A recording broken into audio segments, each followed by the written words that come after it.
Assalamualaikum warahmatullahi wabarakatuh. Perkenalkan, nama saya Anggun Maulina. Pada kesempatan kali ini, saya bertugas sebagai pemateri. Di sini saya akan menyampaikan materi laboratorium 2, yaitu tentang distribusi frekuensi, histogram, poligon frekuensi, distribusi frekuensi relatif, dan juga OG.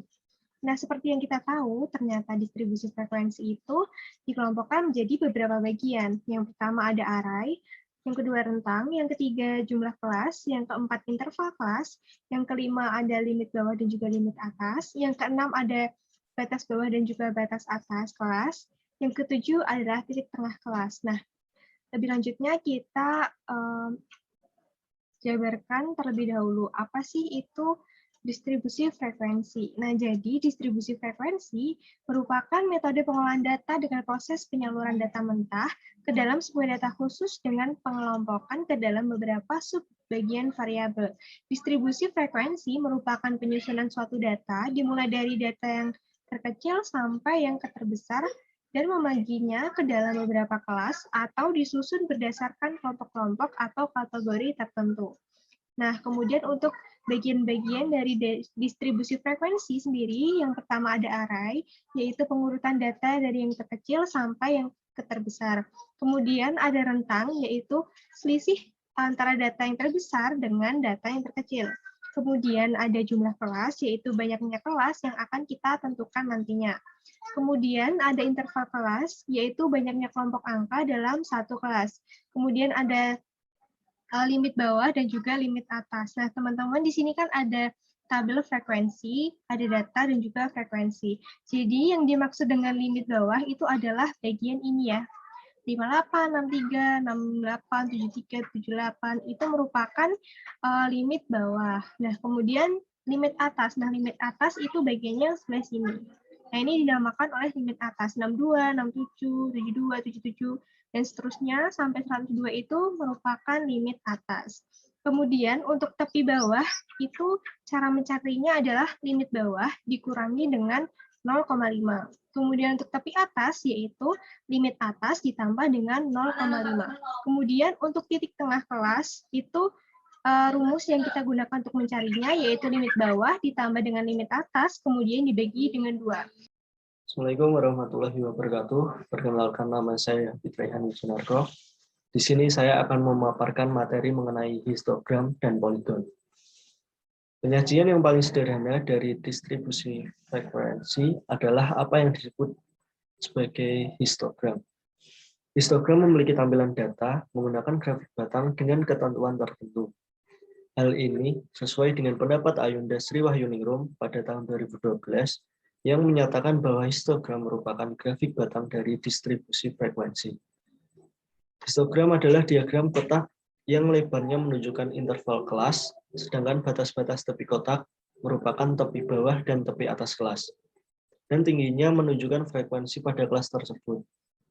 Histogram menampilkan data dalam bentuk diagram batang pada skala horizontal dengan penilaian menggunakan batas-batas nilai. Demikian pula bilangan yang dituliskan pada skala horizontal bisa berupa batas-batas interval atau nilai tengah kelas interval menurut pendapat dari Abdul Wahab dan Ahmad Syahid pada tahun 2021. Pada dasarnya, histogram dibuat untuk memastikan bahwa setiap keterangan yang rinci dari distribusi frekuensi akan tercakup di dalamnya. Skala di sepanjang sumbu X digambarkan secepat mungkin sehingga dapat menampung frekuensi terbesar dari distribusi frekuensi. Jadi, dalam hal ini tidak ada istilah pemotongan sumbu seperti halnya penggambaran diagram batang. Sumbu X sendiri selalu diawali oleh bilangan 0 pada perpotongan sumbu. Kemudian, poligon frekuensi merupakan grafik garis dari distribusi frekuensi. Selain histogram, juga terdapat data dalam bentuk poligon. Poligon merupakan bentuk data dalam garis. Hal ini sesuai dengan pendapat Ayunda Sriwahyuningrum pada tahun 2021 yang menyatakan bahwa poligon berupa garis-garis patah yang diperoleh dengan cara menghubungkan puncak dari masing-masing nilai tengah kelas. Cara menentukan titik-titik poligon dibuat dengan mencari titik tengah frekuensi antar kelas. Hal ini sesuai dengan pendapat Perina Agustina pada tahun 2015 yang menyatakan bahwa grafik poligon disebut juga grafik poligon frekuensi dibuat dengan menghubungkan titik-titik koordinat secara berturut-turut. Sekian, terima kasih. Distribusi frekuensi relatif. Distribusi frekuensi relatif adalah tabel yang berisi data dengan adanya presentase. Halo, Assalamualaikum warahmatullahi wabarakatuh. Perkenalkan, nama saya Nirvana Tendi Ariza, dan di sini saya akan membahas materi tentang kurva frekuensi kumulatif atau yang biasa disebut dengan OGIF. Kurva frekuensi kumulatif atau sering disebut dengan kata OGIF merupakan bentuk penyajian data dengan menggunakan bentuk grafik kurva. Metode lain untuk menyajikan distribusi frekuensi secara grafis adalah kurva frekuensi kumulatif atau OGIF, atau ada pula yang menyebutnya frekuensi kumulatif kurang dari, yang telah dikemukakan oleh Abdul Wahab dan Akmal Syahid pada tahun 2021. Meski penggunaannya tidak sesering histogram dan poligon, namun untuk beberapa kasus tertentu, kurva ini ternyata mempunyai kegunaan yang lebih baik dibandingkan keduanya. Frekuensi kumulatif diperoleh dengan menjumlahkan setiap frekuensi dengan frekuensi pada kelas interval selanjutnya. Dalam pembuatan OGIF harus menampilkan nilai batas kelas dengan frekuensi. Hal ini sesuai dengan pendapat Ayunda Sri Wahyuningrum yang menyampaikan bahwa OGIF menerangkan distribusi frekuensi kumulatif sehingga penyampaian datanya itu ditujukan untuk menampilkan keterkaitan antara setiap nilai batas kelas dengan frekuensi kumulatifnya. Untuk lebih jelasnya, perhatikan tabel 8 berikut ini yang diambil dari tabel 7. Oke, sudah terlihat tabelnya. Ya. Di situ tertulis tabel 8 distribusi frekuensi kumulatif upah per jam buruh pabrik X. Dan dapat dibaca itu upah per jamnya kali 100 dan frekuensi kumulatifnya. Di situ tertulis kurang dari 58 frekuensi kumulatifnya 0, kurang dari 63 frekuensi kumulatifnya 2, kurang dari 68 frekuensi kumulatifnya 8, kurang dari 37 frekuensi kumulatifnya 16, kurang dari 78 frekuensi kumulatifnya 31, kurang dari 83 frekuensi kumulatifnya 41, kurang dari 88 frekuensi kumulatifnya 53, kurang dari 93 frekuensi kumulatifnya 58, kurang dari 98 frekuensi kumulatifnya 64, dan kurang dari 103 frekuensi kumulatifnya 65. Berikutnya, dan itu adalah frekuensi kurva frekuensi kumulatif kurang dari atau kurva OGIF ya. Bisa terlihat bahwa kurva mengalami kenaikan pada setiap upah per jam ya,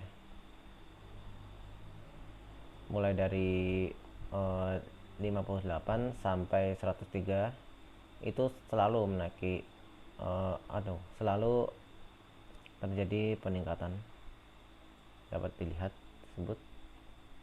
Dan selanjutnya selesai. Baik, terima kasih telah memberikan waktunya untuk memperhatikan materi yang saya sampaikan ini. Ada kurangnya saya mohon maaf. Atas perhatiannya saya ucapkan terima kasih. Wassalamualaikum warahmatullahi wabarakatuh. Halo, di sini saya akan menerangkan contoh soal pertama dari lab kedua. Di sini sudah tertera tabel dan beberapa contoh soal. Yang pertama, untuk mencari tepi bawah kelas pertama. Kita dapat mencari tepi bawah kelas pertama itu dengan cara limit bawah dikurangi dengan 0,5, yaitu 46 dikurangi dengan 0,5 sehingga mendapatkan 45,5. Yang kedua yaitu tepi atas kelas kedua. Dapat dicari dengan cara limit atas ditambah dengan 0,5 yaitu 67 ditambah 0,5 sehingga mendapatkan 67,5. Soal ketiga yaitu titik tengah dari kelas kelima yaitu 90 sampai 100. Ini titik tengah itu dapat dicari dengan cara limit bawah ditambah dengan limit atas dibagi dengan 2. Berarti di sini 90 ditambah 100 dibagi dengan 2 yaitu 190 dibagi 2 yaitu 95. Soal keempat yaitu mencari batas dari kelas ketiga, yaitu ada batas atas dan batas bawah. 68 ini merupakan batas bawah, sedangkan 78 adalah batas atasnya. Soal yang kelima yaitu mencari interval kelas keempat. Mencari interval kelas itu pertama harus mencari kelas idealnya terlebih dahulu. Kelas ideal sendiri memiliki rumus yaitu K sama dengan 1 ditambah 3,22 log N. Di sini K sama dengan 1 tambah 3,22 log 70. N-nya sendiri merupakan jumlah dari frekuensinya. Lalu akan didapat yaitu 7,129415 karena hasilnya begitu panjang desimalnya maka dibulatkan menjadi 7. Setelah mendapatkan kelas ideal, barulah kita akan masuk ke rumus intervalnya, yaitu interval sama dengan rentang kelas dibagi dengan jumlah kelas ideal, yaitu 79 dibagi dengan 7, yaitu 11 hasilnya. Soal selanjutnya yaitu F, frekuensi kelas kedua, yaitu untuk mencari frekuensi kelas hanya dilihat dari tabelnya saja. Kelas kedua memiliki 16 frekuensi. Soal selanjutnya yaitu frekuensi relatif kelas pertama. Untuk frekuensi relatif itu mempunyai rumus, yaitu jumlah mahasiswa dibagi dengan total banyaknya mahasiswa dikali dengan 100%. Yang dicari adalah kelas pertama, berarti 4 dibagi dengan 70 dikali dengan 100%. Maka hasilnya adalah 5,71%. Soal selanjutnya yaitu mencari selang kelas pertama. Nah, mencari selang kelas itu bisa dilihat langsung dari tabelnya. Selang kelas pertama berarti 46 sampai dengan 56. Soal selanjutnya sekaligus soal terakhir yaitu mencari presentase mahasiswa yang dapat mendapatkan nilai praktikum statistika lebih dari 89. Yang lebih dari 89 adalah 90 sampai 100, yaitu ada 20 mahasiswa. Nah, caranya untuk mencari presentase yaitu 20 dibagi dengan 70 dikali dengan 100, yaitu mendapatkan hasil 28,57%. Sekian penjelasan dari saya untuk soal nomor 1 lab 2. Untuk soal nomor 2 lab 2 akan dijelaskan oleh rekan saya. Terima kasih.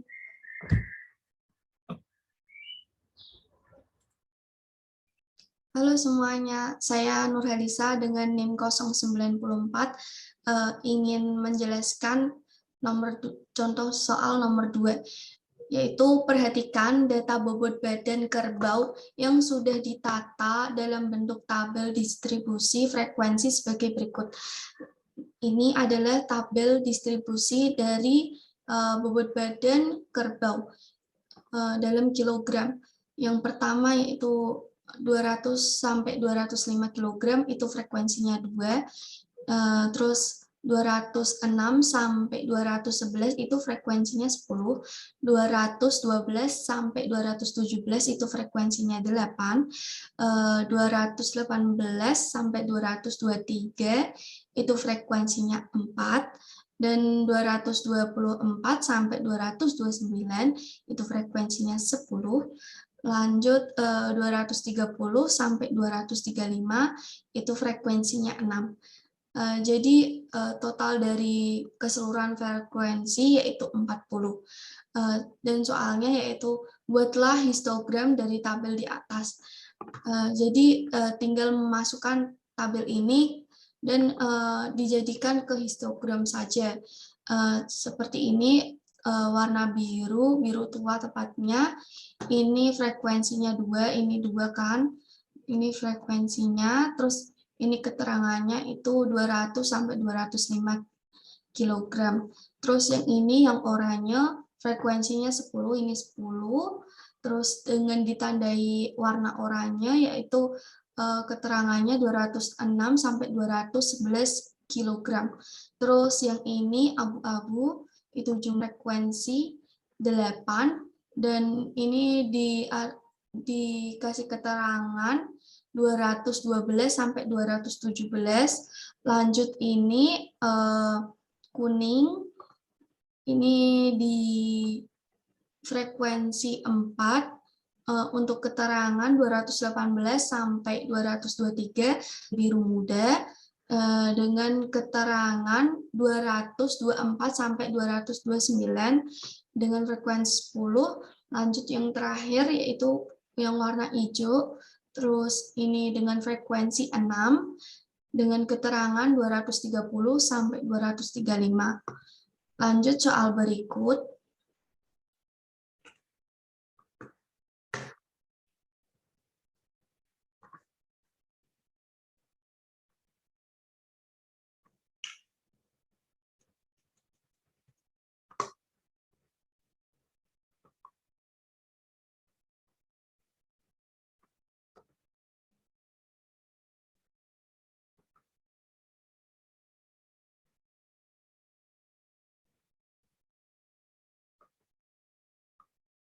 Lanjut, tetap di nomor 2 dengan bagian B, yaitu perhatikan data bobot badan kerbau yang sudah ditata dalam bentuk tabel distribusi frekuensi sebagai berikut.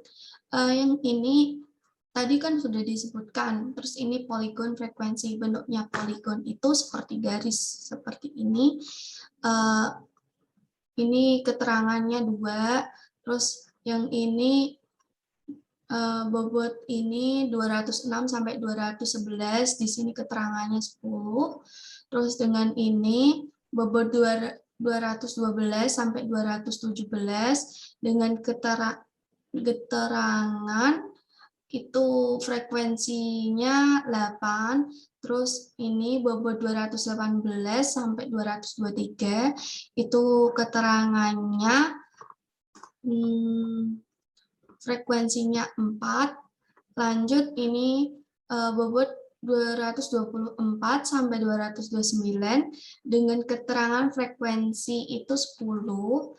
Lanjut 230 sampai 235 dengan keterangan ini dari frekuensinya itu 6. Jadi bentuknya poligon itu baris. Jadi di sini itu jumlah kerbaunya, terus yang ini keterangan berat badannya. Oke, lanjut soal berikutnya. Tetap di contoh soal nomor 2 dengan bagian C yaitu tabel distribusi frekuensi relatif. Jadi dalam menghitung ini tabel distribusi frekuensi relatif itu dibutuhkan suatu cara. Yang pertama kita lihat ini, terus masukkan ke data ini untuk mencari persentase dari keseluruhan. Jadi totalnya persentase dari keseluruhan itu 100%. Jadi kalau mau nentuin ini benar atau salah harus dijumlah dulu. Jika itu benar maka hasilnya akan 100%. Lanjut langsung ke soal. Jadi kalau nyari persentase dari ini bobot 200 sampai 205 dengan cara 2/40 kali 100. 2-nya itu frekuensi, 40-nya itu total keseluruhan. Terus dikali 100%. 100% itu persentase keseluruhan. Jadi dihasilkan ini 5%. Lanjut ini bobot badan 206 sampai 211, itu cara menghitungnya gini, 10/40 kali 100%. 10-nya itu frekuensi, 40-nya itu keseluruhan, terus 100%-nya itu persentase. Lanjut 212 sampai 217, itu cara menghitungnya begini, 8/40 kali 100. 8 dari frekuensi, 40 dari total keseluruhan dikali 100% persentasenya. Lanjut, jadi menghasilkan ini persentase 20%. Lanjut, dari bobot 218 sampai 223. Itu cara mendapatkan persentasenya, yaitu 4/40 dikali 100. 4-nya itu frekuensi, 40-nya itu data keseluruhan atau total, terus dikali 100, dan menghasilkan ini 10%. Lanjut soal dengan bobot 224 sampai 229, itu cara menghitung persentasenya, yaitu dengan 10/40 dikali 100. 10-nya dari frekuensi, 40-nya dari total, terus dikali 100. Lalu menghasilkan ini 25%. Lanjut soal berikutnya dengan bobot badan 230 sampai 235, dengan dihitung untuk mencari persentasenya, yaitu 6/40 dikali 100. 6-nya itu dari frekuensi, terus 40-nya itu dari ini totalnya, terus dikali 100%, dan menghasilkan ini 15%. Jadi keseluruhan persentasenya jika dihasilkan akan menghasilkan 100%. Jadi ini rumusnya, frekuensi sesuai data per total dikali 100%. Lanjut soal berikutnya, tetap di contoh soal nomor 2 dengan ini bagian D, yaitu buatlah OGIF-nya, OGIF lebih dari. Yaitu yang pertama kita harus membuat tabel untuk mengetahui ini frekuensi kumulatif lebih dari. Kalau lebih dari itu ciri-cirinya biasanya ini grafiknya itu atau ini gambarannya itu menurun atau negatif kalau lebih dari. Nah, itu gimana sih cara nyarinya? Yang pertama itu ini kalau 200 atau lebih berarti kan itu 200 ini kan batas minimal kan. Nah, batas minimal ini pasti ada yang lebih maksimal. Jadi begini caranya, 40 dikurangi 0 sama dengan 40. Jadi data yang lebih dari 200 itu ada 40 data. Ada 40 angka. Terus yang ini lanjut yang 206 atau lebih itu dicari dengan 40 dikurangi 2 ini dari frekuensi ini. Kalau otomatis 206 ini kan dikurangi 2 karena ini 206 udah lebih dari ini 200. Jadi dikurangi 2 yaitu 38. Lanjut ini begitu juga caranya sama, yaitu kalau 212 atau lebih itu 38 dikurangi ini 10 sama dengan 28. Lanjut 218 atau lebih itu ini 28 dikurangi 8, 8-nya dari ini terus sama dengan 20. Lanjut 224 atau lebih itu soalnya ini nerusin ini 20 dikurangi ini 4 sama dengan 16. Lanjut 230 atau lebih yaitu dengan cara ini lanjut nerusin ini 16 kurangi 10 sama dengan 6.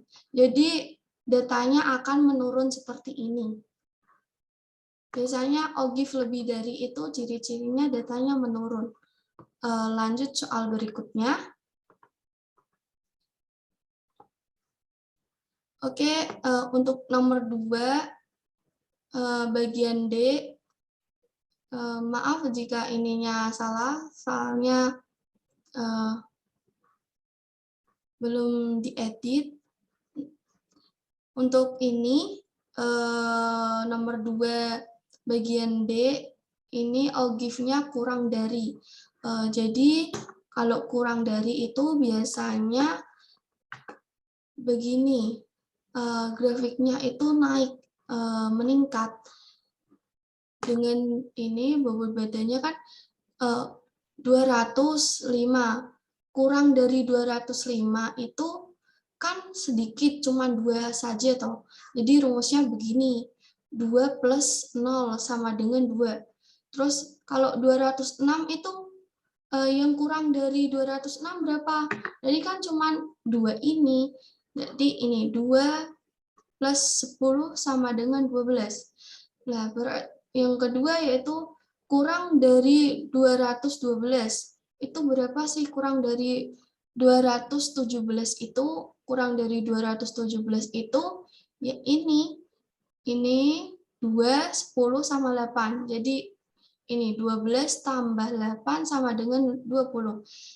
Lalu yang selanjutnya itu 223, berarti kurang dari 223. Kurang dari 223 itu ada ini, 2, 10, 8, sama 4. Jadi ditambahin semua, terus sama dengan ini 24. Lalu 229, berarti kurang dari 229 itu ini 2, 10, 8, 4, 10. Jadi ditotalin semua yaitu ini 34. Lalu 235 atau kurang, jadi kurang dari 235 itu segini. Ditambahin semua, 2 tambah 10 tambah 8 tambah 4 tambah 10 tambah 6. Jadi begini, 34 tambah 6 yaitu 40. Sekian dari saya, selanjutnya akan disampaikan materinya oleh teman saya. Di sini saya akan menjelaskan kesimpulan yang dapat kita ambil dari praktikum statistika lab kedua. Kesimpulannya yaitu distribusi frekuensi adalah pengelompokan data ke dalam beberapa kelompok atau kelas. Fungsi dari distribusi frekuensi untuk memudahkan dalam mengolah data dengan mengelompokkan tiap-tiap data ke dalam tabel. Distribusi frekuensi merupakan salah satu klasifikasi data, yaitu secara kumulatif. Adapun alat dalam penyajian data statistik berupa tabel dan grafik.